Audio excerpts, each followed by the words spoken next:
ಅರೆ ಕಡಿಮೆ ಹಾಕು ಆದ್ರೆ ಅಸಲಿ ಹಾಕು. MDH ಕಾಶ್ಮೀರಿ ಕೆಂಪು ಮೆಣಸಿನ ಪೌಡರ್.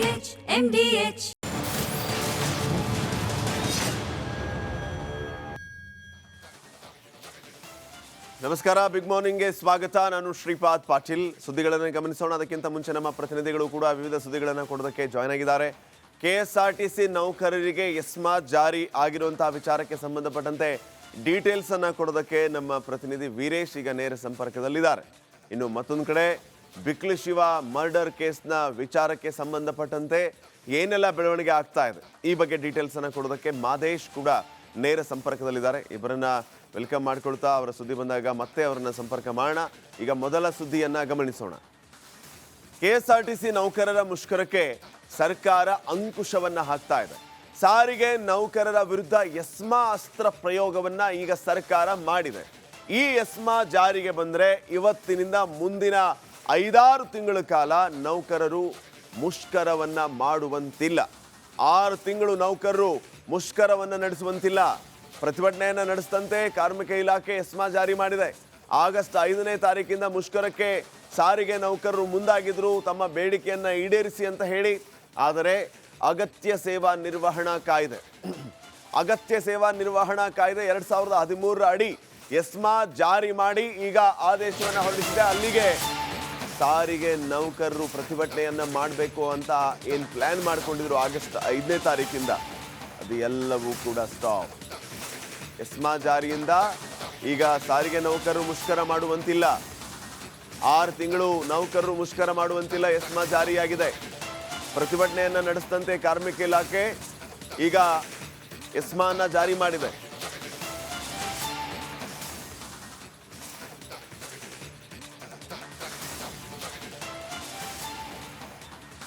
ಬಗ್ಗೆ ಇನ್ನಷ್ಟು ಮಾಹಿತಿಯನ್ನು ನೀಡುತ್ತಾರೆ ಪ್ರತಿನಿಧಿ ವೀರೇಶ್. ಈಗ ನೇರ ಸಂಪರ್ಕದಲ್ಲಿ ಜಾಯ್ನ್ ಆಗಿದ್ದಾರೆ. ವೀರೇಶ್, ಸಾರಿಗೆ ನೌಕರರು ಪ್ರತಿಭಟನೆಯನ್ನ ಮಾಡಬೇಕು ಅಂತ ಹೇಳಿ ಅನ್ಕೊಂಡಿದ್ರು. ಆದರೆ ಎಸ್ಮಾ ಜಾರಿ ಆಗಿರುವ ಹಿನ್ನೆಲೆ ಪ್ರತಿಭಟನೆ ಮಾಡೋದಕ್ಕಾಗೋದಿಲ್ಲ. ಈಗ ಸಾರಿಗೆ ನೌಕರರ ಮುಂದಿನ ನಡೆ ಏನು ಅನ್ನುವಂಥದ್ದು ಪ್ರಶ್ನೆ ಆಗುತ್ತೆ. ಜೊತೆಗೆ ಸರ್ಕಾರ ಈ ಎಸ್ಮಾ ಜಾರಿಯ ವಿಚಾರವನ್ನು ಹೇಗೆ ಸಮರ್ಥನೆ ಮಾಡಿಕೊಳ್ಳುತ್ತೆ ಅನ್ನುವಂಥದ್ದು.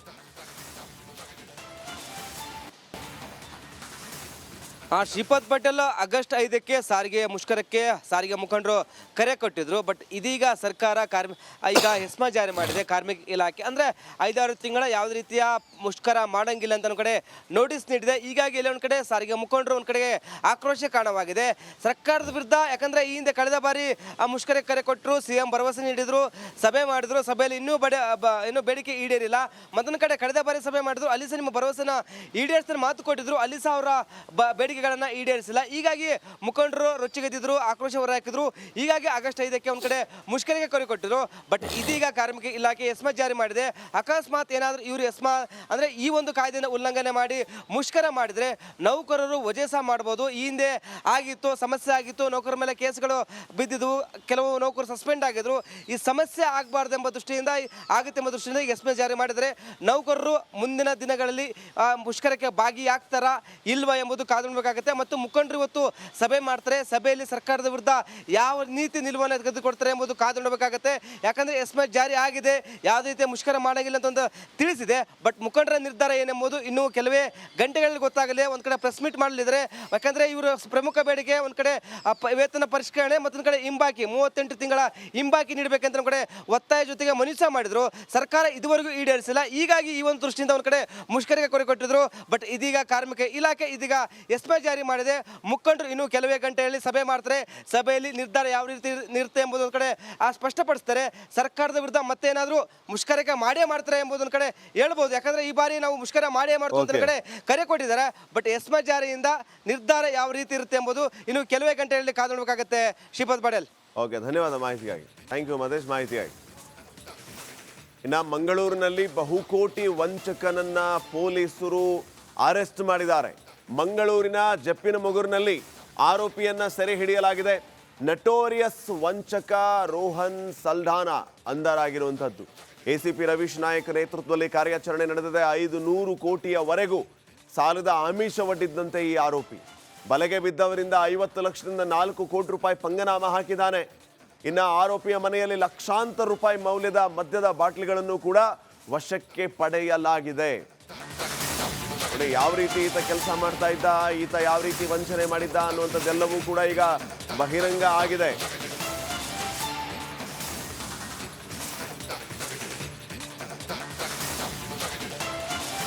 ಮಂಗಳೂರಿನಲ್ಲಿ ಬಹುಕೋಟಿ ವಂಚಕ ಪೊಲೀಸ್ ಬಲೆಗೆ ಬಿದ್ದಿರುವಂಥದ್ದು. ಮಂಗಳೂರಿನ ಜಪ್ಪಿನಮುಗುರಿನಲ್ಲಿ ಆರೋಪಿಯನ್ನ ಸೆರೆ ಹಿಡಿಯಲಾಗಿದೆ.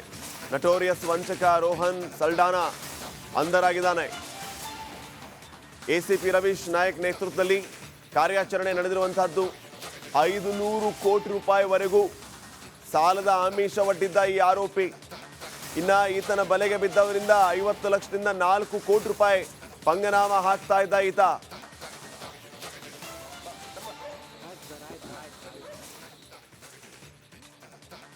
ನೋಡಿ, 3 ತಿಂಗಳ ವ್ಯವಹಾರ, ಒಂದು ಖಾತೆಯಲ್ಲಿ ಬರೋಬ್ಬರಿ 40 ಕೋಟಿ ಸಾಲ ಕೊಡಿಸುವ ಆಮಿಷವೊಡ್ಡಿ 200 ಕೋಟಿ ರೂಪಾಯಿ ವಂಚನೆ ಮಾಡಿರುವಂತಹ ವಿಚಾರ ಗೊತ್ತಾಗ್ತಾ ಇದೆ. ದೇಶದ ಐಷಾರಾಮಿ ವ್ಯಕ್ತಿಗಳು, ಉದ್ಯಮಿಗಳೇ ಈತನ ಟಾರ್ಗೆಟ್.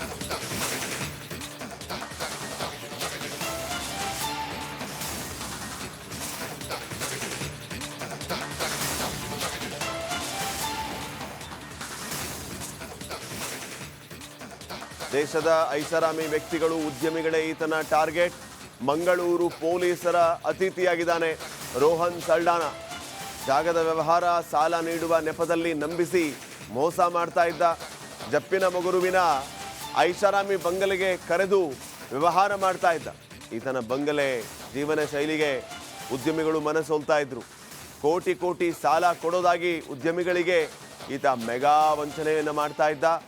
200 ಕೋಟಿವರೆಗೂ ಅಂತಂದ್ರೆ ನೀವು ಲೆಕ್ಕ ಹಾಕಿ ಯಾವ ಮಟ್ಟಿಗೆ ಈತ ಮೋಸ ಮಾಡ್ತಾ ಇದ್ದ, ಯಾವ ಮಟ್ಟಿಗೆ ಈ ಉದ್ಯಮಿಗಳು ಮೋಸ ಹೋಗ್ತಾ ಇದ್ರು ಅಂತ ಹೇಳಿ.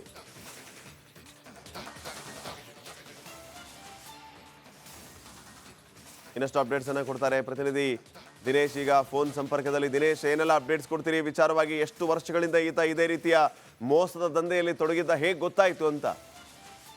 ಹೌದು ಶ್ರೀಪಾದ್ ಪಾಟೀಲ್, ಈತ ಸುಮಾರು 200 ಕೋಟಿ ಏನು ವಂಚನೆಯನ್ನು ಮಾಡಿದ. ನಿನ್ನೆ ಪೊಲೀಸರು ಈತನನ್ನ ಸೆರೆ ಹಿಡಿದಿರುವಂತದ್ದು. ಅಂದ್ರೆ ಈತನ ಮನೆ ಇರುವಂತದ್ದು ಮಂಗಳೂರಿನ ಹೊರವಲಯದ ಜಪ್ಪಿನಮಗುರಿನ ತಂಡಂಬೈಲು ಅನ್ನುವಂತಲ್ಲಿ. ಅಲ್ಲಿ ನಿನ್ನೆ ಈತನನ್ನ ಪೊಲೀಸರು ಏನು ಸೆರೆ ಹಿಡಿದಿರುವಂತದ್ದು. ಈತನ ಹಿಸ್ಟ್ರಿ ನೋಡಿದೆ ಬಹಳಷ್ಟು ಏನು ಇದಿರುವಂತದ್ದು. ಯಾಕಂದ್ರೆ ಈತ ಸುಮಾರು 200 ಕೋಟಿಗೂ ಅಧಿಕ ವಂಚನೆ ಮಾಡ್ತಾ ಇದೆ. ವಂಚನೆ ಹೇಗೆ ಅಂದ್ರೆ, ಈತ ಸಾಲ ಕೊಡಿಸುವಂತ ಒಂದು ಏನು ಹೇಳ್ತಾ ಇದೆ ಅಂದ್ರೆ, ಜಿಲ್ಲೆಯ ಅಲ್ಲ ಹೊರ ಜಿಲ್ಲೆ ಮತ್ತು ಹೊರ ರಾಜ್ಯದ ಉದ್ಯಮಿಗಳನ್ನು ಸಾಲ ಕೊಡಿಸ್ತೇನೆ ಅಂತ ತನ್ನ ಮನೆಗೆ ಕರೆಸಿಕೊಳ್ತಿದ್ದ. ಮನೆ ನೋಡುವಾಗ ಬಹಳಷ್ಟು ಐಷಾರಾಮಿಯಾದಂತಹ ಬಂಗಲೆ ಇದು. ಇದನ್ನು ಮನೆ ನೋಡಿದಾಗ್ಲೇ ಈತ ಸಾಲ ಕೊಡಿಸಬಹುದು ಅನ್ನುವಂತ ಒಂದು ಅವರಿಗೆ ಏನು ಆತನ ಮೇಲೆ ನಂಬಿಕೆ ಹುಟ್ಟಬಹುದು. ಅಂತಹ ಐಷಾರಾಮಿ ಮನೆ ಇರುವಂತದ್ದು. ಆತನ ಮನೆಯೊಳಗೆ ಲಕ್ಷಾಂತರ ಮೌಲ್ಯದ ಮದ್ಯದ ಬಾಟಲ್ಗಳು, ಚಿನ್ನದ ಐಟಮ್ಗಳು, ಜೊತೆಗೆ ಮತ್ತಷ್ಟು ಏನು ಐಷಾರಾಮಿ ವಸ್ತುಗಳು ಕೂಡ ಆತನ ಮನೆಯಲ್ಲಿ ಇರುವಂತದ್ದು. ಹೀಗಾಗಿ ಆತನ ಮನೆಯನ್ನು ನೋಡಿದಂತ ಉದ್ಯಮಿಗಳು ಈತ ಸಾಲ ಕೊಡಿಸಬಹುದು ಅನ್ನುವಂಥದ್ದನ್ನು ಮನವರಿಕೆ ಆಗ್ತಾ ಇತ್ತು. ಬಳಿಕ ಆತ ಏನಿದ್ದಾನೆ ರೋಹನ್ ಸಲ್ಡಾನಾ ಅನ್ನುವಂಥವನು ಅವರನ್ನ ಬೇರೆ ಬೇರೆ ರೀತಿಯಾಗಿ ಬಣ್ಣದ ಮಾತುಗಳಿಂದ ನಂಬಿಸಿ ಅವರನ್ನ ತಮ್ಮ ಕೆಡ್ಡಕ್ಕಿಸಿಕೊಳ್ತಾ ಇದ್ದ. ಮತ್ತೆ 500 ಕೋಟಿ 100 ಕೋಟಿ ಈ ರೀತಿಯಂತ ಸಾಲ ಕೊಡಿಸ್ತೇನೆ ಅಂತ ಹೇಳ್ತಿದ್ದ. ಹೇಳಿದ ಬಳಿಕ ಈತ ಆರಂಭದಲ್ಲಿ ಸ್ಟ್ಯಾಂಪ್ ವರ್ಕ್ ಅಥವಾ ಬೇರೆ ಬೇರೆ ಪೇಪರ್ ವರ್ಕ್ಗೋಸ್ಕರವಾಗಿ 100 ಕೋಟಿಗಳನ್ನ ಅಂದ್ರೆ 100 ಕೋಟಿಗಳ ಸಾಲಕ್ಕೋಸ್ಕರವಾಗಿ ಪೇಪರ್ ವರ್ಕ್ಸ್ಗಾಗಿ 50 ಲಕ್ಷದಿಂದ ಸುಮಾರು 5 ಕೋಟಿವರೆಗೂ ಕೂಡ ಅವರಿಂದ ತೆಗೆದುಕೊಳ್ತಿದ್ದ. ಹೀಗೆ ಬಳಿಕ ತೆಗೆದುಕೊಂಡ ಬಳಿಕ ಏನಾದ್ರೂ ಒಂದು ನೆಪ ಹೇಳಿ ಅಲ್ಲಿಂದ ಜಾರಿಕೊಳ್ತಾ ಇದ್ದ. ಹೀಗೆ ಬಹಳಷ್ಟು ಉದ್ಯಮಿಗಳನ್ನು ಇದೇ ರೀತಿಯಾಗಿ ಈತ ಮಂಗ ಮಾಡ್ತಾ ಇದ್ದ. ಬೇರೆ ಬೇರೆ ಕಾರಣಗಳನ್ನು ಹೇಳ್ಕೊಂಡು ಅಂದ್ರೆ ಆರಂಭದಲ್ಲಿ ಈತ 50ರಿಂದ ಏನು 5 ಕೋಟಿವರೆಗೂ ಕೂಡ ತೆಗೊಳ್ತಿದ್ದ. ಬಳಿಕ ಏನಾದ್ರೂ ಕಾರಣ ಹೇಳಿ ಈತ ತಪ್ಪಿಸಿಕೊಳ್ತಿದ್ದ. ಹೀಗೆ ಮಾಡ್ತಾ ಇದ್ದ. ಹೀಗೆ ಈತನ ಏನು ಕಳ್ಳ ವ್ಯವಹಾರ ಏನಿದೆ ಅದು ಸಾಕ್ತಾನೆ ಇತ್ತು. ಆದ್ರೆ ಓರ್ವ ಉದ್ಯಮಿ ಏನಿದ್ದಾರೆ, ಈತನಿಂದ ವಂಚನೆಗೆ ಒಳಗಾದಂತ ಉದ್ಯಮಿಯವರರು ಈತನ ವಿರುದ್ಧ ದೂರನ್ನು ಕೂಡ ಮಂಗಳೂರು ಪೊಲೀಸರಿಗೆ ನೀಡಿರುವಂತದ್ದು. ಹೀಗಾಗಿ ಮಂಗಳೂರಿನ ಪೊಲೀಸ್ ಕಮಿಷನರ್ ಆದಂತಹ ಸುಧೀರ್ ಕುಮಾರ್ ರೆಡ್ಡಿ ಅವರು ಪೊಲೀಸರಿಗೆ ಖಡಕ್ ಸೂಚನೆಯನ್ನು ಕೂಡ ನೀಡಿರುವಂತದ್ದು. ಯಾಕಂದ್ರೆ ಆತನನ್ನು ಬಂಧಿಸಲೇಬೇಕು ಅನ್ನುವಂತ ಖಡಕ್ ಸೂಚನೆ ನೀಡಿದ್ರು. ಹೀಗಾಗಿ ಎಸಿಪಿ ನೇತೃತ್ವದ ಪೊಲೀಸರ ತಂಡ ನಿನ್ನೆ ರಾತ್ರಿ ವೇಳೆಗೆ ಈತನ ಮನೆಗೆ ನುಗ್ಗಿ ಈತನನ್ನ ಬಂಧಿಸಿರುವಂತದ್ದು. ಮತ್ತು ಈತ ಮನೆಯಲ್ಲೂ ಕೂಡ ಒಂದು ರೀತಿಯಲ್ಲಿ ಐಷಾರಾಮಿ ಬಂಗ್ಲೆಯಲ್ಲೂ ಕೂಡ ಒಂದಷ್ಟು ಹೈಡ್ ರೂಮ್ ಗಳನ್ನು ಕೂಡ ಮಾಡಿದ್ದು. ಅಂದ್ರೆ ಯಾರಾದ್ರೂ ಪೊಲೀಸರು ಬಂದ್ರೆ ಅವರಿಂದ ಅವಿತುಕೊಳ್ಳುವುದಕ್ಕೋಸ್ಕರ ಮಾಡೋದಕ್ಕೋಸ್ಕರವಾಗಿ ಆ ಮನೆಯ ಒಳಗೆ ಒಂದಷ್ಟು ಹೈಡ್ ರೂಮ್ಗಳು ಕೂಡ ಇತ್ತು. ಆದ್ರೆ ಪೊಲೀಸರು ನಿನ್ನೆ ಬಂದು ಈತನನ್ನು ಏಕಾಏಕಿಯಾಗಿ ಹಿಡಿದಿರುವಂತದ್ದು. ಸದ್ಯ ವಿಚಾರಣೆ ಕೂಡ ಮಾಡ್ತಾ ಇದ್ದಾರೆ. ಅಂದ್ರೆ ಓರ್ವ ಉದ್ಯಮಿ ತನಗೆ ಮೋಸ ಆಗಿದೆ ಅಂತ ಈ ರೀತಿಯಾಗಿ ದೂರು ಕೊಟ್ಟಿರುವಂತದ್ದು. ಇನ್ಯಾರಾದ್ರೂ ಉದ್ಯಮಿಗಳು ದೂರು ಕೊಡ್ತಾರ ಅನ್ನುವಂತ ಒಂದು ನಿರೀಕ್ಷೆ ಕೂಡ ಇರುವಂತದ್ದು. ಅಂದ್ರೆ ಮತ್ತಷ್ಟು ಉದ್ಯಮಿಗಳು ಈತನಿಂದ ಸಾಕಷ್ಟು ಉದ್ಯಮಿಗಳು ಮೋಸ ಹೋಗಿದ್ದಾರೆ. ಹೀಗಾಗಿ ಮತ್ತಷ್ಟು ಉದ್ಯಮಿಗಳು ದೂರು ಕೊಡುವಂತಹ ಸಾಧ್ಯತೆಗಳು ಕೂಡ ಇದೆ. ಮತ್ತು ಈತನ ಟ್ರಾನ್ಸಾಕ್ಷನ್ ಹಿಸ್ಟ್ರಿ ನೋಡಿದಾಗ ಸುಮಾರು 3 ತಿಂಗಳಲ್ಲಿ 40 ಕೋಟಿಗೂ ಅಧಿಕ ಈತನೆಲ್ಲ ಟ್ರಾನ್ಸಾಕ್ಷನ್ ಆಗಿರುವಂತದ್ದು. ಪೊಲೀಸರೇ ಈತನ ಟ್ರಾನ್ಸಾಕ್ಷನ್ ನೋಡಿ ಬೆಚ್ಚಿ ಬಿದ್ದಿರುವಂತದ್ದು. ಸದ್ಯ ಪೊಲೀಸರು ಈತನನ್ನ ವಿಚಾರಣೆ ಕೂಡ ಮಾಡ್ತಾ ಇರುವಂತದ್ದು. ಶ್ರೀಪಾದ್ ಪಾಟೀಲ್. ಓಕೆ, ಧನ್ಯವಾದ ದಿನೇಶ್ ಮಾಹಿತಿಗಾಗಿ. UPI ಪಾವತಿ ಮಾಡದೇ ಇದ್ದರೂ ಕೂಡ ಟ್ಯಾಕ್ಸ್ ಕಟ್ಟಲೇಬೇಕು. ಸಣ್ಣ ಪುಟ್ಟ ವ್ಯಾಪಾರಿಗಳಿಗೆ ಕಮರ್ಷಿಯಲ್ ಟ್ಯಾಕ್ಸ್ ಶಾಕ್ ಎದುರಾಗ್ತಾ ಇದೆ. ವ್ಯಾಪಾರಿಗಳಿಗೆ UPI ಪಾವತಿಯಿಂದ ಸಣ್ಣ ವರ್ತಕರು ದೂರ ಉಳಿದಿದ್ರು. ಕಾರಣ ನೀವು ಗಮನಿಸಿದ್ರಿ, ಈ ಕಬಾಬ್ ಮಾರೋರಿಗೆ 30 ಲಕ್ಷ ಟ್ಯಾಕ್ಸ್ ಕಟ್ಟಿ ಅಂತ, ಕಾಂಡಿಮೆಂಟ್ಸ್ ಅಂಗಡಿಯವರಿಗೆ 36 ಲಕ್ಷ ಟ್ಯಾಕ್ಸ್ ಕಟ್ಟಿ ಅಂತ. ಹೀಗಾಗಿ UPI ಸಹವಾಸ ಬೇಡ ಅಂತ ಹೇಳಿದ್ರು, ಕ್ಯಾಶ್ ವ್ಯವಹಾರ ಮಾಡ್ತಾ ಇದ್ರು. ಆ ರೀತಿ ಮಾಡಿದರೂ ಕೂಡ ಈಗ ಕಮರ್ಷಿಯಲ್ ಟ್ಯಾಕ್ಸ್ ಬರೆ ಬೀಳ್ತಾನೆ ಇದೆ. ಈ ಹಿನ್ನೆಲೆ ವಾಣಿಜ್ಯ ತೆರಿಗೆ ಇಲಾಖೆಯಿಂದ ಎಚ್ಚರಿಕೆ. ಹಣ ಸ್ವೀಕಾರಕ್ಕೆ UPI ಒಂದು ವಿಧಾನ ಅಷ್ಟೇ. ವರ್ತಕರು ವಾಣಿಜ್ಯ ತೆರಿಗೆಯನ್ನು ಕಟ್ಟಲೇಬೇಕು. ಯಾವುದೇ ವಿಧಾನದಲ್ಲಿ ಹಣ ಪಡೆದರೂ ಕೂಡ ಟ್ಯಾಕ್ಸ್ ಫಿಕ್ಸ್. ವರ್ತಕರಿಗೆ ವಾಣಿಜ್ಯ ತೆರಿಗೆ ಇಲಾಖೆ ಈ ರೀತಿ ಎಚ್ಚರಿಕೆ ಕೊಟ್ಟಿದೆ.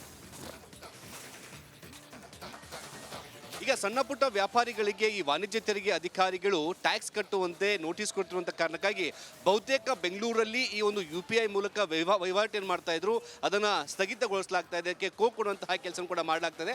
ಸದ್ಯ ನಾನೀಗ ಬೇಕರಿ ಮುಂಭಾಗದಲ್ಲಿದ್ದೀನಿ. ಈ ಬೇಕರಿ ಆಗಿರ್ಬೋದು ಅಥವಾ ಬೇರೆ ಬೇರೆ ಸಣ್ಣ ಪುಟ್ಟ ವ್ಯವಹಾರ ಮಾಡುವಂತಹ ಪ್ರತಿಯೊಬ್ಬ ಗ್ರಾಹಕರು ಕೂಡ ಮೊದಲು ಎಲ್ಲರೂ ಕೂಡ ಈಗ UPI ಇರುವಂತಹ ಒಂದು ಸ್ಕ್ಯಾನರ್ಗಳನ್ನು ಇಡ್ತಾ ಇದ್ರು. ಆದರೆ ಈಗ ಈ ಸ್ಕ್ಯಾನರ್ಗಳನ್ನು ತೆಗೆದಿಟ್ಟು ಎಲ್ಲರೂ ಕೂಡ ಹಣದ ವ್ಯವಹಾರ ಮಾಡುವಂತಹ ಕೆಲಸ ಕೂಡ ಮಾಡ್ತಿದ್ದಾರೆ. ಕಾರಣ ಇಷ್ಟೇ, ಈಗ ಯಾವುದೇ ಟ್ರಾನ್ಸಾಕ್ಷನ್ ಆದರೂ ಕೂಡ ಸೀದಾ ಬ್ಯಾಂಕ್ ಅಕೌಂಟ್ಗೆ ಹೋಗುವಂತಹ ಕಾರಣಕ್ಕಾಗಿ GST ಅಧಿಕಾರಿಗಳು ಅದಕ್ಕೆ ಟ್ಯಾಕ್ಸ್ ಕಟ್ಟಿ ಅಂತೇಳಿ ಲಕ್ಷ ಇರುವಂತಹ ಒಂದು ನೋಟಿಸನ್ನು ಕೂಡ ಕೊಡ್ತಿದ್ದಾರೆ. ಇದಕ್ಕೆ ಆತಂಕಕ್ಕೆ ಒಳಗಾದಂತಹ ಏನು ಒಂದು ವ್ಯಾಪಾರಿಗಳು ಎಲ್ಲರೂ ಕೂಡ ಈ ಒಂದು QR ಕೋಡ್ ಸ್ಕ್ಯಾನರನ್ನೇ ತೆಗೆದಿಡುವಂತಹ ಕೆಲಸ ಕೂಡ ಮಾಡ್ತಿದ್ದಾರೆ. ಹಣದ ವ್ಯವಹಾರಕ್ಕೆ ಮೊದಲ ಆದ್ಯತೆಯನ್ನು ಕೂಡ ಕೊಡ್ತಿದ್ದಾರೆ. ನನ್ನ ಜೊತೆಗೆ ವ್ಯಾಪಾರಿ ಪ್ರಸನ್ನ ಕುಮಾರ್ ಇದ್ದಾರೆ. ಪ್ರಸನ್ನ ಅವರೇ, ಈಗ ಈ ನೋಟಿಸ್ ಆದಮೇಲೆ ಏನು ಈ GST ಅಧಿಕಾರಿ ನೋಟಿಸ್ ಕೊಟ್ಟ ಮೇಲೆ ಏನೆಲ್ಲ ಬದಲಾವಣೆಗಳಾಗಿದೆ ನಿಮ್ಮಲ್ಲಿ? UPI ಟ್ರಾನ್ಸಾಕ್ಷನ್ ನಾವು ಕಮ್ಮಿ ಮಾಡ್ಕೊಂಡಿದ್ದೀವಿ ಸರ್. ಈಗ ಸರ್ ಏನು ಸರ್ ಇಷ್ಟೆಲ್ಲ ನೋಟಿಸ್ ಕೊಟ್ಟರೆ ನಾವು ಎಲ್ಲಿಗೆ ಹಾಕೋದು ಹೇಳಿ. ಅದಕ್ಕೆ ವ್ಯಾಪಾರನೂ ಸ್ವಲ್ಪ ಕಮ್ಮಿ ಆಗೋಗಿದೆ ನಮಗೆ. ಯಾಕೆಂದರೆ ಫೋನ್ಪೇ ಪೇಟಿಎಮ್ ನಾವು ಯೂಸ್ ಮಾಡ್ತಾ ಇಲ್ಲ ಈಗ. ಆಲ್ಮೋಸ್ಟ್ 15 ಡೇಸ್ ಮೇಲೆ ಆಗೋಯ್ತು ಸರ್. ಯಾಕಂದರೆ ಅದು ಬಂದರೆ ಈಗ ಅದರಿಂದನೇ ಅಲ್ಲ ಸರ್ ಪ್ರಾಬ್ಲಮ್ ಎಲ್ಲ ಇದೆ. ಅದಕ್ಕೆ ಬಿಸ್ನೆಸ್ಸು ಕಮ್ಮಿ ಆಯಿತು. ಅದನ್ನು ಸುಮಾರು 90% ಹಾಕ್ಸ್ಕೊತ ಇಲ್ಲ. ಎಲ್ಲೋ ಕ್ಯಾಶೇ ಇಲ್ಲ ಅಂದವ್ರಿಗೆ ಮಾತ್ರ ಹಾಕ್ಸ್ಕೊತಿದ್ವಿ ಸರ್ ಅಷ್ಟೇ. ಅದಕ್ಕೆ ಮೊದಲು ಕಂಪಲ್ಸರಿ ಇಲ್ಲಿ ಇಡ್ತಿದ್ದೋ, ಇವಾಗ ಏನು ಮಾಡಿದ್ವಿ ತೆಗೆದಿಟ್ಬಿಟ್ಟಿದ್ವಿ, ಕೇಳಿದವ್ರಿಗೆ ಮಾತ್ರ ಕೊಡ್ತಿದ್ವಿ. ಅಂದರೆ ಈಗ ಈ UPI ವಹಿವಾಟನ್ನೇ ಸ್ಟಾಪ್ ಮಾಡುವಂಥ ಕೆಲಸ. ಹೌದು ಸರ್, ಏನು ಮಾಡೋದು ಸರ್, ಭಾಳ ತೊಂದರೆ ಆಗಿದೆ ಸರ್. ಅದರಿಂದ ಫಸ್ಟ್ ಅನುಕೂಲ ಆಗಿತ್ತು, ಬಟ್ ಈ GST ನೋಟಿಸ್ ಬಂದಮೇಲೆ ತೊಂದರೆ ಆಗೋದು. ಇದಕ್ಕೆ ಬಿಸ್ನೆಸ್ಸು ಸ್ವಲ್ಪ ಹೊಡೆತ ಬಿದ್ದಿದೆ ಸರ್. ಯಾಕಂದರೆ ಆಲ್ಮೋಸ್ಟ್ ಎಲ್ಲ UPI ಯೂಸ್ ಮಾಡ್ತಿದ್ರು. ಈಗ ಕೇಳಿದವ್ರಿಗೆ ಮಾತ್ರ ಕೊಡ್ತಿದ್ವಿ ಸರ್ ಅಷ್ಟೇ. ಏನಾಗುತ್ತೆ UPI ಮಾಡಿ ಅಲ್ಲ, ಏನು ಪ್ರಾಬ್ಲಮ್ ಸರ್? ಅದೇ ಈಗ ಬರೋದೆಲ್ಲ ಆನ್ಲೈನೇ ಬರ್ತಿತ್ತು ಸರ್. ಈಗ ಅದೇ ಪ್ರಾಬ್ಲಮ್ ಆಗಿದೆಯಲ್ಲ ಸರ್, GST ನೋಟಿಸ್ ಎಲ್ಲ ಬಂದು 34 ಲಕ್ಷ 35 ಲಕ್ಷ ಕಟ್ಟೊಂದು ಎಲ್ಲಿ ಕಟ್ಟೋ ಸರ್ ನಾವೀಗ. ಅದಕ್ಕೆ ತೆಗೆದುಬಿಟ್ಟಿದ್ದೀವಿ ಸರ್. ಇದು ಇವರ ಒಂದು ಆತಂಕ ಕೂಡ ಹೌದು. ಯಾಕಂದರೆ ಈಗ UPI ಮೂಲಕ ಮಾಡಿದಂಥ ಸಂದರ್ಭದಲ್ಲಿ ನೇರವಾಗಿ ಬ್ಯಾಂಕ್ ಅಕೌಂಟಿಗೆ ಹೋಗುತ್ತೆ. ಈಗ ಎಲ್ಲರೂ ಕೂಡ GST ಒಂದು ಏನು ಲೈಸೆನ್ಸ್ ತೆಗೆದುಕೊಳ್ಳುವಂತಹ ಕೆಲಸ ಕೂಡ ಮಾಡ್ತಾ ಇದ್ದಾರೆ. ಆದರೆ ಅಲ್ಲಿವರೆಗೂ ಕೂಡ ಯಾವುದೇ ರೀತಿಯಾದಂತಹ ಒಂದು UPI ಮೂಲಕ ವ್ಯವಹಾರವನ್ನು ಮಾಡಬಾರ್ದು ಅಂತೇಳಿ ಬಹುತೇಕರು ಈಗ ನಾವು ನೋಡ್ತಾ ಇದ್ದೀವಿ. ಈಗ ಬಹುತೇಕರು ಯಾರ ಹತ್ರ ಈಗ ದುಡ್ಡು ಏನು UPI ಇಲ್ಲವೇ ಇಲ್ಲ ಅಥವಾ ಕ್ಯಾಶ್ ಇಲ್ಲವೇ ಇಲ್ಲ ಅಂಥವರಿಗೆ ಮಾತ್ರ ಈ ಒಂದು UPI ವ್ಯವಹಾರ ಮಾಡೋಕ್ಕೆ ಕೊಡುವಂತಹ ಕೆಲಸ ಕೂಡ ಮಾಡ್ತಿದ್ದಾರೆ. ಬಹುತೇಕರಿಗೆ ಮೊದಲ ಆದ್ಯತೆ ಕ್ಯಾಶಲ್ಲಿ ಕೊಡಿ ಅಂತೇಳಿ, ನಂತರದಲ್ಲಿ ಅವರಿಗೆ ಈ ಒಂದು UPIನ ಅವಕಾಶವನ್ನು ಕೊಡ್ತಿರುವಂಥ. ಸದ್ಯಕ್ಕೆ ಇದು ಸಣ್ಣ ಪುಟ್ಟ ವ್ಯಾಪಾರಿಗಳಿಗೆ ಆಗ್ತಿರುವಂತಹ ತೊಂದರೆ. ಸದ್ಯಕ್ಕೆ UPI ವಹಿವಾಟನ್ನು ಸಂಪೂರ್ಣವಾಗಿ ನಿಲ್ಲಿಸುವಂತಹ ಕೆಲಸ ಕೂಡ ಮಾಡಲಾಗ್ತದೆ. ಕ್ಯಾಮ್ರಾ ಪರ್ಸನ್ ಮಂಜುನಾಥ್ ಜೊತೆಗೆ ಮುತ್ತಪ್ಪ, ರಿಪಬ್ಲಿಕ್ ಕನ್ನಡ, ಬೆಂಗಳೂರು. ಇನ್ನಷ್ಟು ಅಪ್ಡೇಟ್ಸ್ ಕೊಡ್ತಾರೆ ಪ್ರತಿನಿಧಿ ವೀರೇಶ್. ಈಗ ನೇರ ಸಂಪರ್ಕದಲ್ಲಿ ವೀರೇಶ್, ಗಮನಿಸ್ತಾ ಇದ್ದೀವಿ UPI ಮೂಲಕ ದುಡ್ಡನ್ನು ಸ್ವೀಕರಿಸೋದು ಒಂದು ವಿಧಾನ ಅಷ್ಟೇ. ನೀವು ಹೇಗೆ ಹಣ ಸ್ವೀಕರಿಸಿದ್ರು ಕೂಡ ಟ್ಯಾಕ್ಸನ್ನು ಕಟ್ಟಲೇಬೇಕು ಅಂತ ವಾಣಿಜ್ಯ ತೆರಿಗೆ ಅವ್ರು ಹೇಳ್ತಾ ಇರೋದು. ಈಗ ಇದು ಸಣ್ಣ ಪುಟ್ಟ ವ್ಯಾಪಾರಸ್ಥರಿಗೆ ನಿಜಕ್ಕೂ ಒಂದು ರೀತಿಯ ಕಬ್ಬಿಣದ ಕಡಲೆ ಆಗುತ್ತೆ. ನಾವೇನು ಮಾಡೋಣ ಅಂತ ಹೇಳಿ ತೆರಿಗೆ ವಂಚನೆ ಮಾಡಿದರೆ ಅದನ್ನು ಕೂಡ ಮಾಡೋದಕ್ಕೆ ಸಾಧ್ಯನೇ ಇಲ್ಲ. ಈ ಕಡೆ UPIಯಿಂದ ತೊಗೊಂಡ್ರೆ ಈ ರೀತಿಯ ಶಾಕ್ ಎದುರಾಗ್ತಾ ಇದೆ. ಮುಂದೆ ಇರುವಂಥ ಆಯ್ಕೆ ಏನು ಅಂತ ಹೇಳಿ.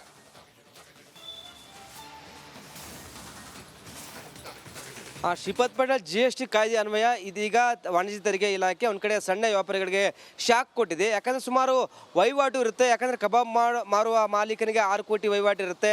ಮತ್ತು ಕಾಟನ್ ಕ್ಯಾಂಡಿ ಆ ಮಾಲೀಕನಿಗೆ 2 ಕೋಟಿ 3 ಕೋಟಿ ಆದಾಯ ಇರುತ್ತೆ. ಈಗಂದು ಎಲ್ಲ ದೃಷ್ಟಿಯಿಂದ ಇದೀಗ GSTಯ ಕಾಯ್ದೆಯ ನಿಯಮ ಪ್ರಕಾರ ಇದೀಗ ವಾಣಿಜ್ಯ ತೆರಿಗೆ ಇಲಾಖೆ ಒಂದು ಕಡೆ ಈಗ ನೋಟಿಸ್ ನೀಡಿ ಒಂದು ಕಡೆ ತೆರಿಗೆ ಕಟ್ಟಿ ಅಂತ ಒಂದು ಕಡೆ ಸೂಚನೆ ನೀಡಿದೆ. ಒಂದು ವೇಳೆ ನೀವು ಯಾರಾದರೂ ತೆರಿಗೆ ಕಟ್ಟಿಲ್ಲ ಅಂದರೆ ನಿಮಗೆ ಕ್ರಮಕ್ಕೆ ಮುಂದಾಗ್ತದೆ ಅಂತ ಒಂದು ಕಡೆ ಎಚ್ಚರಿಕೆ ನೀಡಿದರೆ. ಹೀಗಾಗಿ ಎಲ್ಲೇ ಒಂದು ಕಡೆ ವ್ಯಾಪಾರಿಗಳು ಇದೀಗ UPI ಅನ್ನು ತೆಗೆದು ಬಿಟ್ಟಿದ್ದಾರೆ, ಓನ್ಲಿ ಕ್ಯಾಶನ್ನು ಮಾಡಿದ್ದಾರೆ. ಬಟ್ ಇದೀಗ ತೆರಿಗೆ ಅಧಿಕಾರಿಗಳು ಹದ್ದಿನ ಕಣ್ಣಿಟ್ಟಿದೆ, ಯಾರ್ಯಾರು ಕ್ಯಾಶ್ಗಳನ್ನು ತೆಗೆದುಕೊಡ್ತಿದ್ದಾರೆ, ಎಷ್ಟು ವಹಿವಾಟಿದೆ ಎಲ್ಲವನ್ನ ಏನೋ ಪರಿಶೀಲನೆಗೆ ಮುಂದಾಗ್ತಿದೆ. ಯಾಕಂದರೆ ರೇಡ್ ಮಾಡ್ಬೋದು. ಯಾಕಂದ್ರೆ ಈಗ ದೊಡ್ಡ ದೊಡ್ಡ ಆಫೀಸರ್ಸು ಮತ್ತು ರಾಜಕಾರಣ ಮೇಲೆ IT ಅಧಿಕಾರಿ ರೇಡ್ ಮಾಡ್ತಾರೆ. ಈಗ ಸಣ್ಣ ವ್ಯಾಪಾರಿಗಳ ಮೇಲೆ ರೇಡ್ ಮಾಡ್ಬೋದು. ಯಾಕಂದರೆ ಇವರು UPI ಇಟ್ಕೊಂಡಿಲ್ಲ, ಬ್ಯಾಂಕ್ ಸ್ಟೇಟ್ಮೆಂಟಲ್ಲಿ ಇವರು ಹಣದ ವಹಿವಾಟು ಗೊತ್ತಾಗಲ್ಲ, ಇವರು ಓನ್ಲಿ ಕ್ಯಾಶ್ ಆದರೆ ಇವ್ರ ಮೇಲೆ ಸಹ ರೇಡ್ ಮಾಡ್ಬೋದು. ಯಾಕಂದ್ರೆ GST ಕಾಯ್ದೆ ಅನ್ವಯ ಆಗೇ ಆಗುತ್ತೆ.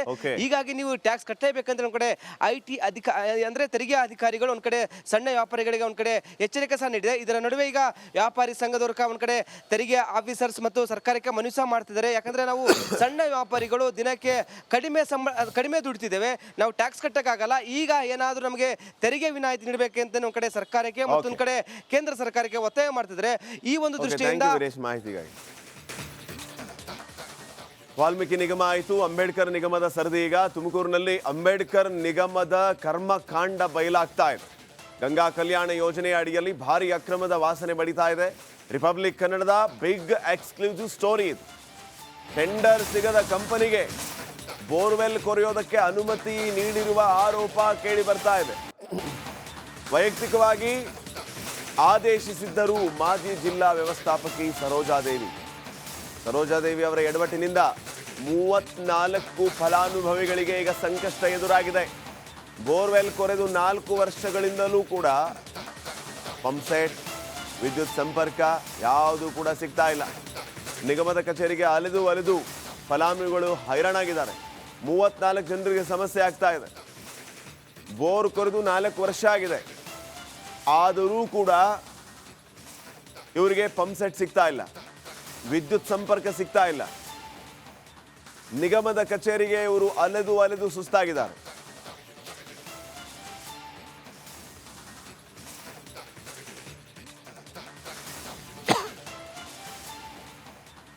ಸಂಬಂಧಪಟ್ಟಂಗೆ 18-19ರಲ್ಲಿ ನಮ್ಮಲ್ಲಿ ಪ್ಯಾಕೇಜು 3 ಆಗಿತ್ತು ತುಮಕೂರು ಜಿಲ್ಲೆಗೆ ಸಂಬಂಧಪಟ್ಟಂಗೆ. ಸೊ ಟೆಂಡರ್ದಾರರು ಯಾರಲ್ಲ, ಅವರು ವಿನಾಯಕ ಬೋರ್ವೆಲ್ಸ್ ಅಗ್ರಿಬೊಮ್ಮನಹಳ್ಳಿ ಅಂತ, ಅವ್ರಿಗೆ ಹಿಂದೆ ಇದ್ದ ಜಿಲ್ಲಾ ವ್ಯವಸ್ಥಾಪಕರು ವರ್ಕ್ ಆರ್ಡರ್ ಕೊಟ್ಟಿರ್ತಾರೆ ವೈಯಕ್ತಿಕ. ಸೊ ಆ ಬೇಸ್ ಮೇಲೆ ಹೋಗಿ ಅವರು ಡ್ರಿಲ್ ಮಾಡಿದ್ದಾರೆ ವಿನಾಯಕ ಬೋರ್ವೆಲ್ಸ್ ಅಗ್ರಿಬೊಮ್ಮನಹಳ್ಳಿ ಅವ್ರು. ಬಟ್ಟು 2018-19ನಲ್ಲಿ ನಮ್ಮಲ್ಲಿ ಟೆಂಡರ್ದಾರರಲ್ಲ. ಸೊ ಇದಕ್ಕೆ ಸಂಬಂಧಪಟ್ಟಂಗೆ ನಾವು ಪೂರ್ಣ ಪ್ರಮಾಣದಲ್ಲಿ ಹೆಡ್ ಆಫೀಸ್ಗೆ ವರದಿ ನೀಡಿದ್ದೀವಿ.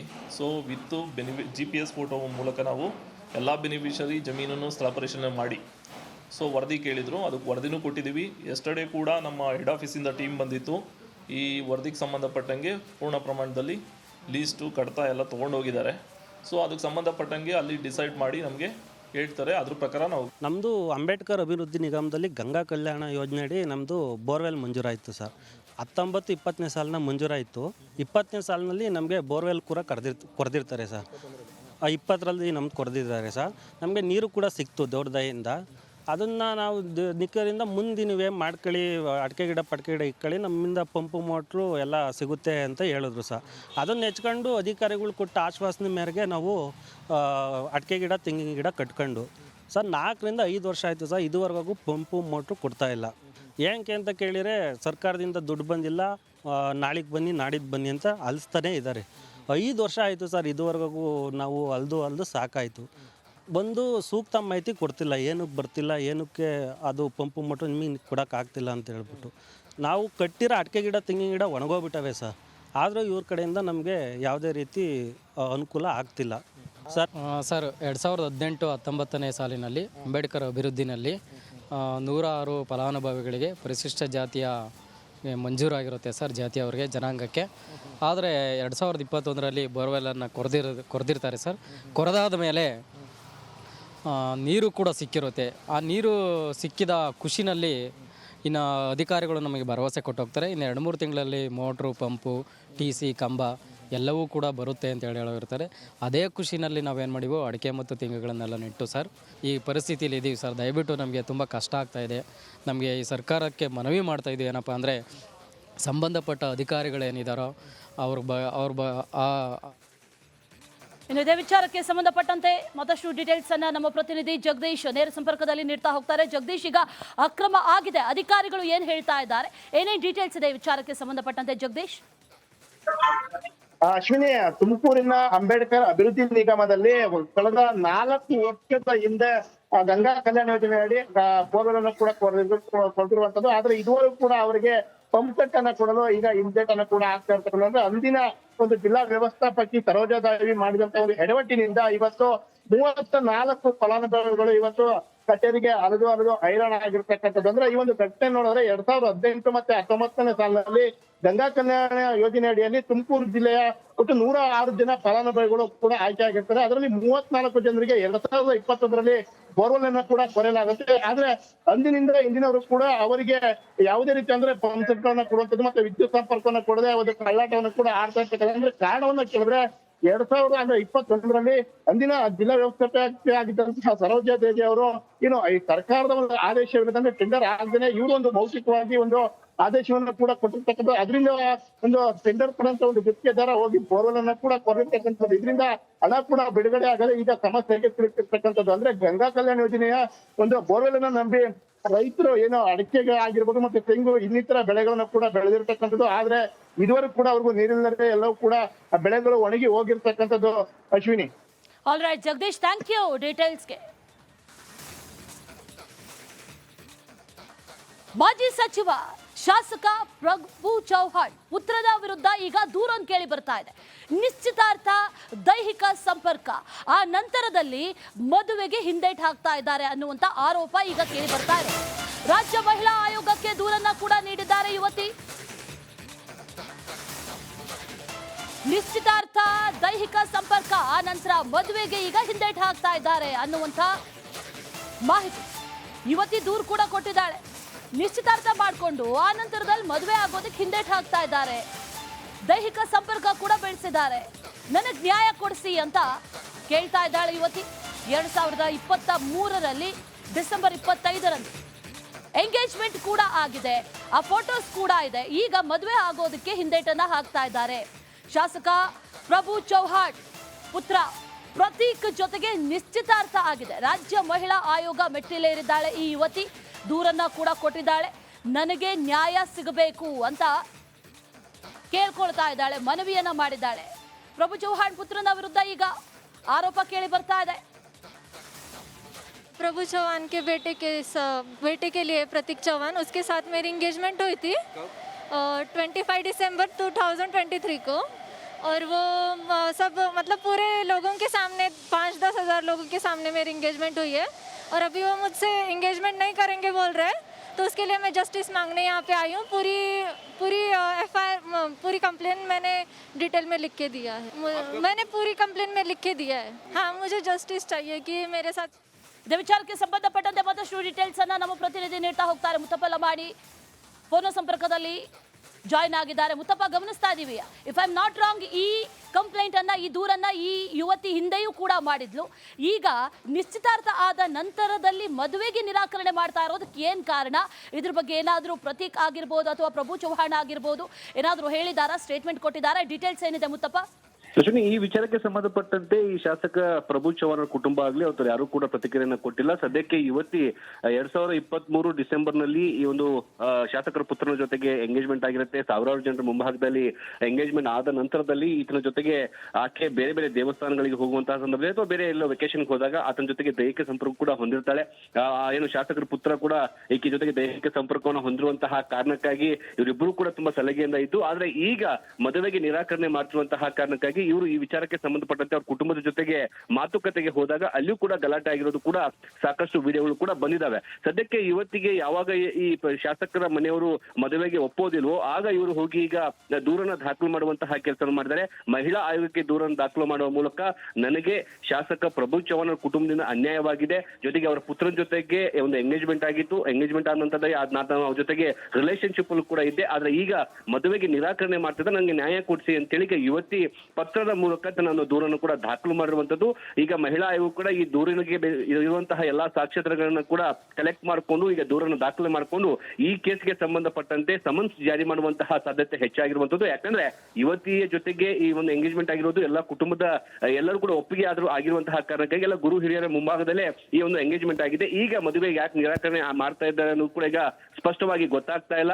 ಈ ಒಂದು ಮದುವೆಗೆ ಬೇಕಾದಂತಹ ಒಂದು ಏನು ವರ ಉಪಚಾರ ಏನು ಕೊಡಬೇಕಿತ್ತು ಅದನ್ನೆಲ್ಲವೂ ಕೂಡ ಕೊಡಲಾಗಿದೆ. ಜೊತೆಗೆ ಯುವಕನಿಗೆ 50 ತೊಲೆ ಬಂಗಾರನ ಕೊಡಬೇಕಂತ ಹೇಳಿ ಮಾತುಕತೆ ಆಗಿತ್ತಂತೆ, ಅದನ್ನು ಕೂಡ ಕೊಟ್ಟಿದ್ದೇವೆ ಅನ್ನೋ ಒಂದು ಮಾತನ್ನ ಈಗ ಯುವತಿಯ ಕುಟುಂಬಸ್ಥರು ಹೇಳ್ತಾರೆ. ಸದ್ಯಕ್ಕೆ ಎಲ್ಲಾ ವಿಚಾರಕ್ಕೆ ಸಂಬಂಧಪಟ್ಟಂತೆ ಮಹಿಳಾ ಆಯೋಗಕ್ಕೆ ಯುವತಿಯ ಕುಟುಂಬಸ್ಥರು ಮತ್ತು ಯುವತಿ ಕೂಡ ದೂರನ್ನು ಕೂಡ ಮಾಡಲಾಗಿದೆ.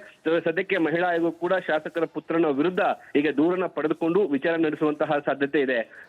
ಅಶ್ವಿನಿ, ರೈಟ್ ಮುತ್ತಪ್ಪ, ಇದು ಒಂದು ಕಡೆ ಆದ್ರೆ ಮತ್ತೊಂದು ಕಡೆ ಯುವತಿ ಈಗಾಗಲೇ ದೂರನ್ನ ಕೊಟ್ಟಿದ್ದಾಳೆ. ದೂರು ಕೊಟ್ಟ ನಂತರದಲ್ಲಿ ಏನಾದರೂ ಡೆವಲಪ್ಮೆಂಟ್ಸ್ ಆಯ್ತಾ? ಇದ್ರ ಬಗ್ಗೆ ಪ್ರಭು ಚವ್ಹಾಣ್ ಏನಾದರೂ ಸ್ಟೇಟ್ಮೆಂಟ್ ಆದರೂ ಕೊಟ್ರ? ಮದುವೆಗೆ ನಿರಾಕರಣೆ ಮಾಡೋದಕ್ಕೆ ಪ್ರಮುಖವಾದಂಥ ಕಾರಣ ಏನಾದರೂ ಬೇಕು? ಎಂಗೇಜ್ಮೆಂಟ್ ಫೋಟೋಸ್ ಇದೆ, ಎಲ್ಲವೂ ಕೂಡ ಇದೆ, ಆದ್ರೆ ನಂತರದಲ್ಲೂ ಕೂಡ ಈ ರೀತಿ ಆಗ್ತಾ ಇದೆ ಅಂತಂದ್ರೆ ಆಕೆಗೇನೋ ಮೋಸ ಆಗ್ತಾ ಇದೆ ಅನ್ನುವಂಥದ್ದು ಮೇಲ್ನೋಟಕ್ಕೆ ಕಂಡು ಬರ್ತಾ ಇರೋದು. ಹಾಗಾಗಿ ಒಂದು ಸ್ಪಷ್ಟನೆ ಅಂತೂ ನೀಡಬೇಕಲ್ಲ. ಆ ರೀತಿ ಆದರೂ ಏನಾದರೂ ಸ್ಟೇಟ್ಮೆಂಟ್ಗಳು ಬಂದಿದ್ಯಾ? ಅದ್ರ ಬಗ್ಗೆ ಏನಾದ್ರು ಡೀಟೇಲ್ಸ್ ಇದೆಯಾ ಮುತ್ತಪ್ಪ? ನಿಜ, ಈಗ ಈ ಒಂದು ದೂರು ದಾಖಲಾಗಿರೋದು ನಿನ್ನೆ ಸಂಜೆ ಹೊತ್ತಿಗೆ ಆಗಿರುವಂತಹ ಕಾರಣಕ್ಕಾಗಿ ಮಹಿಳಾ ಆಯೋಗದ ಅಧ್ಯಕ್ಷರು ಕೂಡ ನಿನ್ನೆ ಸ್ಥಳದಲ್ಲಿ ಇರಲಿಲ್ಲ. ಹೀಗಾಗಿ ಇವತ್ತು ಆ ಒಂದು ದೂರಿಗೆ ಸಂಬಂಧಪಟ್ಟಂತೆ ಮಹಿಳಾ ಆಯೋಗದವರು ಕೂಡ ಅದರ ಮುಂದಿನ ಪ್ರಗತಿಯನ್ನ ಮಾಡಲಿದ್ದಾರೆ. ಮತ್ತೊಂದು ಕಡೆ ಈ ದೂರಿಗೆ ಸಂಬಂಧಪಟ್ಟಂತೆ ಶಾಸಕ ಪ್ರಭು ಚವ್ಹಾಣ್ ಇವತ್ತು ಇದ್ರ ಬಗ್ಗೆ ಸ್ಪಷ್ಟನೆ ಕೊಡುವಂತಹ ಸಾಧ್ಯತೆ ಹೆಚ್ಚಾಗಿರುವಂತದ್ದು. ಯಾಕಂದ್ರೆ ಈ ಎರಡೂ ಕುಟುಂಬದ ನಡುವೆ ಕೂಡ ಹಲವು ವರ್ಷಗಳಿಂದ ಈ ವಿಚಾರಕ್ಕೆ ಸಂಬಂಧಪಟ್ಟಂತೆ ಗಲಾಟೆಗಳು ಆಗ್ತಾನೆ ಇತ್ತು. ಜೊತೆಗೆ ಮದುವೆಗೆ ನಿರಾಕರಣೆ ಆಗಿರೋದು ಮತ್ತೆ ಸ್ಥಳೀಯ ಗುರು ಅವರ ಮುಖಂಡರೇನಿದ್ದು ಅವರ ಜೊತೆಗೆ ಕೂಡ ಮಾತುಕತೆ ಕೂಡ ನಡೀತಾ ಇತ್ತು. ಆದ್ರೆ ಈಗ ಇದು ಮಹಿಳಾ ಆಯೋಗಕ್ಕೆ ಬಂದಿರುವಂತಹ ಕಾರಣಕ್ಕಾಗಿ ಇದು ಮತ್ತೊಂದು ಹಂತದ ತನಿಖೆ ಆಗುವಂತಹ ಸಾಧ್ಯತೆ ಇದೆ. ಸದ್ಯಕ್ಕೆ ಈ ಶಾಸಕ ಪ್ರಭು ಚವ್ಹಾಣ್ ಕುಟುಂಬದವರಾಗ್ಲಿ ಅಥವಾ ಮಹಿಳಾ ಆಯೋಗದಿಂದ ಯಾವುದೇ ರೀತಿಯಾದ ಸ್ಪಷ್ಟನೆ ಸಿಕ್ಕಿಲ್ಲ. ಆದ್ರೆ ಯುವತಿ ಮಾತ್ರ ತನಗೆ ಅನ್ಯಾಯ ಆಗಿದೆ ಅಂತೇಳಿ ದೂರನ್ನ ಮಾತ್ರ ದಾಖಲು ಮಾಡಿರುವಂತದ್ದು. Ashwini, right Muttappa, thank you ಡೀಟೇಲ್ಸ್ಗೆ. ಪ್ರಭು ಚವ್ಹಾಣ್ ಪುತ್ರನ ವಿರುದ್ಧ ಈಗ ದೂರೊಂದು ಕೇಳಿ ಬರ್ತಾ ಇದೆ. ಮಹಿಳಾ ಆಯೋಗಕ್ಕೆ ಯುವತಿ ದೂರನ್ನ ಕೊಟ್ಟಿದ್ದಾಳೆ.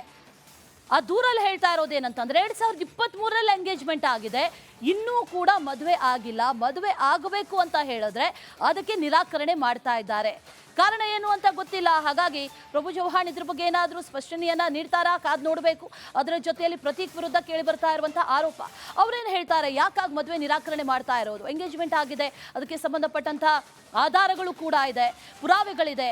ಇಷ್ಟೆಲ್ಲ ಇದ್ರೂ ಕೂಡ ಈಗ ಈ ಯುವತಿಯ ಜೊತೆಯಲ್ಲಿ ಮದುವೆಗೆ ನಿರಾಕರಣೆ ಮಾಡ್ತಾ ಇರುವಂಥ ವಿಚಾರಕ್ಕೆ ಏನು ಕಾರಣ ಅನ್ನುವಂಥದ್ದು ಒಂದು. ಅದರ ಜೊತೆಯಲ್ಲಿ ಎಂಗೇಜ್ಮೆಂಟ್ ಆದ ನಂತರದಲ್ಲಿ ಈಗ ಈ ರೀತಿ ಆಗ್ತಾ ಇರೋದಕ್ಕೆ ಏನು ರೀಸನ್ ಅನ್ನುವಂಥ ಪ್ರಶ್ನೆಗಳು ಕೂಡ ಈಗ ಸದ್ಯಕ್ಕೆ ಕಾಡ್ತಾ ಇರೋದು. ಅಷ್ಟೇ ಅಲ್ಲ, ಯುವತಿ ಒಂದಷ್ಟು ದೂರುಗಳನ್ನು ಕೂಡ ಆ ಕಂಪ್ಲೇಂಟ್ ಕಾಪಿಯಲ್ಲಿ ಬರ್ಕೊಂಡಿದ್ದಾಳೆ.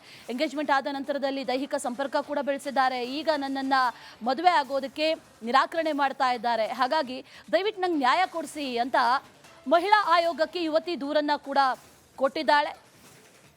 ಏನಾಗುತ್ತೆ ಈ ಪ್ರಕರಣಕ್ಕೆ ಸಂಬಂಧಪಟ್ಟಂತೆ ಅನ್ನುವಂಥದ್ದು ಕಾದ್ ನೋಡ್ಬೇಕಾದ್ರೆ ಅದಕ್ಕೂ ಮುನ್ನ ಪ್ರತೀಕ್ ಆಗಿರ್ಬೋದು ಅಥವಾ ಪ್ರಭು ಚವ್ಹಾಣ್ ಆಗಿರ್ಬೋದು ಇದ್ರ ಬಗ್ಗೆ ಏನಾದ್ರು ಸ್ಟೇಟ್ಮೆಂಟ್ ಕೊಡ್ತಾರಾ, ಏನಾದರೂ ಸ್ಪಷ್ಟನೆಯನ್ನ ಕೊಡ್ತಾರಾ ಅನ್ನುವಂಥ ಪ್ರಶ್ನೆಗಳು ಕೂಡ ಸದ್ಯಕ್ಕಿದೆ.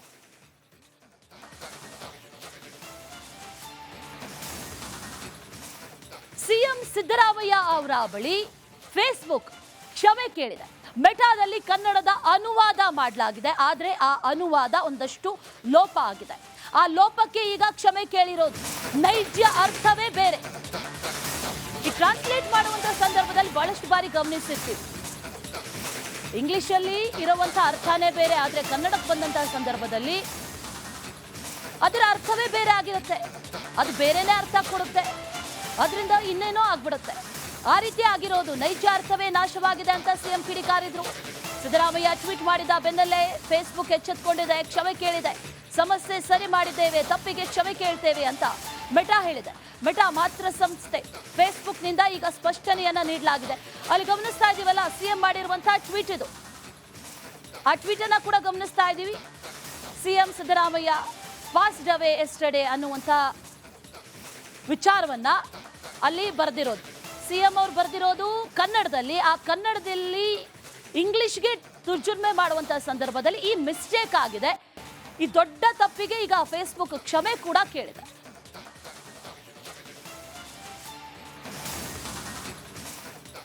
ನಟ ದರ್ಶನ್ ಸದ್ಯಕ್ಕೆ ಡೆವಿಲ್ ಶೂಟಿಂಗ್ ಮಾಡ್ತಾ ಇದ್ದಾರೆ. ಜಾಮೀನು ಕೂಡ ಸಿಕ್ಕಿದೆ. ಆದ್ರೆ ಈ ಜಾಮೀನು ಕ್ಯಾನ್ಸಲ್ ಆಗುತ್ತಾ ಅನ್ನುವಂತ ಒಂದಷ್ಟು ಪ್ರಶ್ನೆಗಳು ಕೂಡ ಈಗ ಕಾಣ್ತಾ ಇದೆ. ರೇಣುಕಾಸ್ವಾಮಿ ಕೊಲೆ ಕೇಸ್ನಲ್ಲಿ ಮತ್ತೆ ಜೈಲು ಪಾಲಾಗ್ತಾರ? ಹಾಗಾದ್ರೆ ಜಾಮೀನು ಕ್ಯಾನ್ಸಲ್ ಆಗುತ್ತಾ ಅನ್ನೋ ಪ್ರಶ್ನೆ ಇದೆ. ಜುಲೈ 22ಕ್ಕೆ ಕೊಲೆ ಆರೋಪಿ ದರ್ಶನ್ ಜಾಮೀನು ಭವಿಷ್ಯ ನಿರ್ಧಾರ ಆಗುತ್ತೆ. ಸದ್ಯಕ್ಕಂತೂ ದರ್ಶನ್ ಈ ಬೇಲ್ ಕ್ಯಾನ್ಸಲ್ ಟೆನ್ಷನ್ ನಲ್ಲೇ ಇದ್ದಾರೆ. ಆದ್ರೆ ಅದರ ನಡುವೆಯೂ ಕೂಡ ಬಿಂದಾಸ್ ಆಗಿ ಪಾರ್ಟಿ ಮಾಡಿದ್ದಾರೆ. ಡೆವಿಲ್ ಸಿನಿಮಾದ ಶೂಟಿಂಗ್ ನಲ್ಲಿದ್ದಾರೆ ಸದ್ಯಕ್ಕೆ ದರ್ಶನ್. ಥೈಲ್ಯಾಂಡ್ ನಲ್ಲಿ ದರ್ಶನ್ ಬಿಂದಾಸ್ ಆಗಿ ಪಾರ್ಟಿ ಮಾಡಿದ್ದಾರೆ.